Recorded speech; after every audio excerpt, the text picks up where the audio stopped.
Hello बच्चों, आइए प्रश्न को पढ़ते हैं। यदि tan अल्फा बराबर x प्लस में 1, tan बीटा बराबर x माइनस 1, तो सिद्ध कीजिए कि दो कोट अल्फा माइनस बीटा बराबर x की घात 2। सबसे पहले हमें इस प्रश्न की मुख्य अवधारणा को समझना होगा। हम जानते हैं कि tan a माइनस b का क्या सूत्र होता है। tan a माइनस b का सूत्र होता है हमारे पास यहाँ पर, पहले आता है यहाँ पर tan a, बीच में माइनस, फिर आता है हमारे पास यहाँ tan b, और बटे में क्या आता है, बटे में आता है 1 प्लस में tan a, और इसके साथ गुना में आता है हमारे पास यहाँ पर यह tan b। तो हम यहाँ पर यह सूत्र लगाएंगे। हम क्या करेंगे, जब इस प्रश्न का हम बायां पक्ष लेंगे तो बायां पक्ष है हमारे पास यहाँ पर 2 कोट अल्फा माइनस में बीटा। हम जानते हैं कि हम कोट अल्फा माइनस बीटा को क्या लिख सकते हैं, इसे लिख सकते हैं हम यहाँ पर 1 बटे tan अल्फा माइनस बीटा। क्यों लिखा हमने इसे ऐसे, इसे हमने इसलिए ऐसे लिखा है ताकि हम यहाँ पर tan a माइनस बी का यह सूत्र लगा सके और हमारा प्रश्न आसानी से हल हो सके। तो अब हम यह मुख्य अवधारणा का प्रयोग करते हुए अपने प्रश्न को हल करने की ओर चलते हैं। तो जैसे कि मैंने अपनी मुख्य अवधारणा में बताया था कि हम इसका पहले बायां पक्ष लेंगे, और बायां पक्ष है हमारे पास 2 कोट अल्फा माइनस बीटा। तो यह था 2 कोट अल्फा माइनस बीटा, और मैंने अपनी मुख्य अवधारणा में ही बता दिया है कि हम इसे क्या लिखेंगे। इसे लिखेंगे हम यहाँ पर 2 बटे tan अल्फा माइनस बीटा, और फिर मैंने कहा था कि tan a माइनस बी का यहाँ पर सूत्र लगा देंगे। तो सूत्र था हमारा यह जो मैंने अपनी मुख्य अवधारणा में बताया था। तो लगा दीजिए इस सूत्र को। तो बताइए क्या आएगा। पहले है यहाँ पर हमारा 2, फिर है यहाँ आएगा tan अल्फा, बीच में माइनस, फिर आएगा यहाँ हमारा यह tan बीटा, और बटे में आएगा हमारे 1 प्लस में पहले tan अल्फा, और इसकी गुना में आएगा हमारा यह tan बीटा।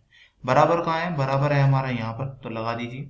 अब हम क्या करते हैं, यहाँ पर tan अल्फा tan बीटा के मान रख देते हैं। तो यहाँ पर हमारा tan अल्फा का क्या मान है, tan अल्फा का मान है हमारे पास इस प्रश्न में x प्लस 1। तो रख देते हैं इस मान को हम x प्लस में 1, बीच में क्या है माइनस। tan बीटा का मान है हमारे पास x माइनस में 1, तो लिख दिया है। बटे में है हमारे पास 1 प्लस, फिर है tan अल्फा यानी कि x प्लस में 1, फिर है tan बीटा यानी कि x माइनस में 1, बराबर है हमारा यहाँ पर, तो लगा दिया है। अब हम बढ़ते हैं आगे। पहले क्या है, पहले है हमारा यहाँ 2, तो 2 लिख दिया।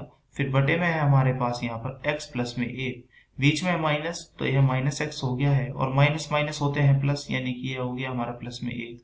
और बटे में क्या है, बटे में है हमारे पास यहाँ पर 1, फिर प्लस। अब इन दोनों कोष्टकों के अंदर गुना कर देते हैं। पहले x की गुना हो जाएगी हमारी x में, तो यह हो जाएगा x की घात यहाँ पर 2। फिर x की गुना हो जाएगी माइनस 1 में, तो यह हो जाएगा माइनस x।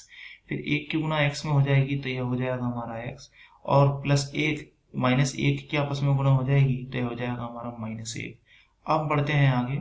हम देख रहे हैं यह प्लस 1 माइनस 1 से कट गया है, ऐसे ही यह x से कट गया है। तो क्या मिला, तो हमें यहाँ पर यह प्राप्त हुआ। पहले आया है हमारा 2, और बटे में हमारे क्या प्राप्त हुआ है 1, और यह 1 मिलकर के हो जाएंगे यह हमारे 2। तो लिख देते हैं यह हो गए हैं हमारे 2, और इसके बटे में क्या है, इसके बटे में है हमारे पास यह x, और यह x भी आपस में कट गया है, तो नीचे आया हमारा x की घात 2। तो लिख देते हैं इसको भी हम x की घात 2, बराबर है हमारा यहाँ पर। और यह क्या है, यह है हमारा यहाँ पर बायां पक्ष। हम देख रहे हैं यह 2 से कट जाएगा, x की घात 2 ऊपर अंश में चला जाएगा, तो क्या आएगा हमारा, तो बायां पक्ष था हमारा यहाँ पर 2, फिर था यह कोट अल्फा माइनस में बीटा, और यह जब x की घात 2 अंश में ऊपर चला गया है, तो यह हो जाएगा x की घात 2। हम देख रहे हैं कि यह x की घात 2 क्या था, यह था हमारा यहाँ पर दायां पक्ष। तो हमने यहाँ पर बायां पक्ष लेके चले और दायां पक्ष यहाँ पर सिद्ध कर दिया है, यानी कि x की घात 2। आशा करता हूँ यह प्रश्न आपको समझ में आया होगा। धन्यवाद।